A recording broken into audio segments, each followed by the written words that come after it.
Chers frères et sœurs militants de la paix, je vous dis bonjour. Ici, c'est votre chaîne L'Union des réfugiés du Mali. Aujourd'hui, nous allons parler de la santé. La santé, c'est la vie. La santé, c'est la priorité de la vie humaine. Lorsqu'on est dans un état complet, social ou mental, c'est là où on dit qu'on est en bonne santé. La santé, c'est la vie. La santé n'a pas de prix. La maladie, c'est le rival de la santé. C'est à travers la maladie que nous arrivons à comprendre que notre santé est dérangée. Lorsque quelqu'un tombe malade, on ne dit plus que la personne est en bonne santé. On dit qu'il est malade parce que sa santé est un peu dérangée.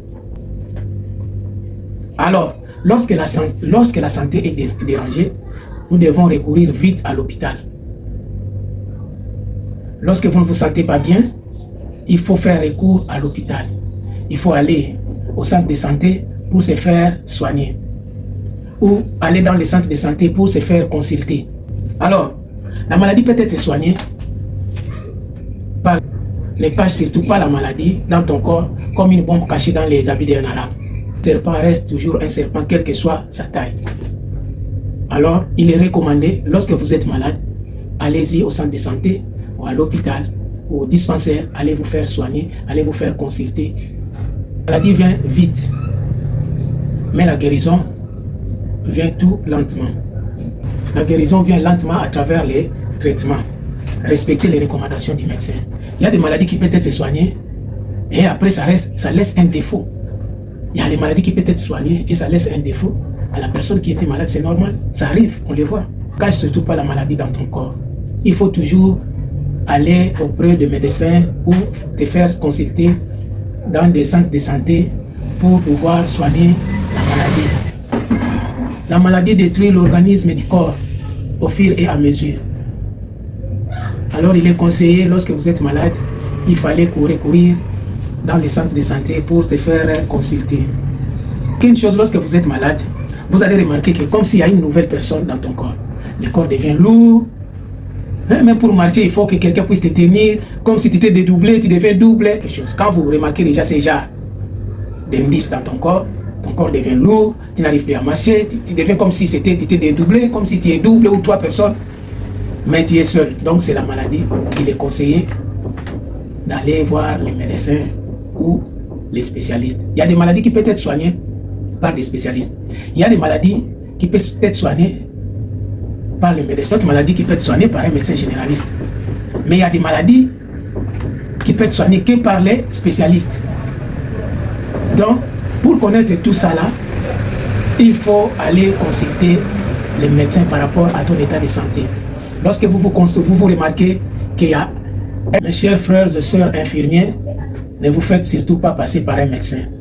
C'est trop dangereux. Un infirmier reste un infirmier, un médecin reste un médecin. Il ne faut pas confondre un médecin et un infirmier.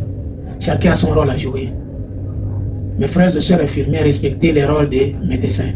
Un médecin, ne vous faites surtout pas passer pour un médecin. C'est trop dangereux. On ne s'amuse pas avec la santé. Un ami de dentiste qui a failli m'arracher la dent et qui s'est fait passer comme si c'est lui le dentiste. Alors la manière dont j'ai vu, j'étais couché sur le lit, la manière il tenait le matériel pour pouvoir toucher ma dent, ça m'a fait hésiter. Je lui ai reposé la question, est-ce que vous êtes le médecin que je suis venu voir ou pas? Il m'a dit non, je suis son ami. Je me suis levé en sursaut. Les infirmiers doivent respecter les rôles du médecin. Ne renverse pas les données. Il y a des maladies qui peuvent être soignées par les tradipraticiens. Mais ne confondez pas les choses. Là où ça demande l'échographie ou la radio, toi tu vas te faire soigner chez un tradipraticien. Mais le tradipraticien n'a pas le matériel adéquat qui peut détecter exactement la maladie dont il y a à l'intérieur. C'est pourquoi je conseille et je rappelle qu'il y a des maladies qui peuvent être soignées par les tradipraticiens. Mais il y a d'autres maladies dont ça nécessite que la médecine moderne. Lorsque vous remarquez que l'état de votre santé est dérangé, allez vous faire consulter chez un spécialiste ou chez les médecins ou dans un centre de santé. Frères et sœurs infirmiers, respectez le rôle du médecin. L'infirmier reste l'infirmier, le médecin c'est le médecin. Ne renversez surtout pas les données. C'est trop dangereux. C'est comme quelqu'un qui n'est pas mécanicien qui répare les freins d'un véhicule. Quand tu n'es pas mécanicien, ne se répare pas les freins d'un véhicule, ne prends pas ce genre de risque. Parce qu'à la descente, tu risqueras d'invoquer Dieu dans des services d'urgence. Médecin, faites votre travail comme il se doit. Rappelez-vous du contrat que vous avez prêté serment.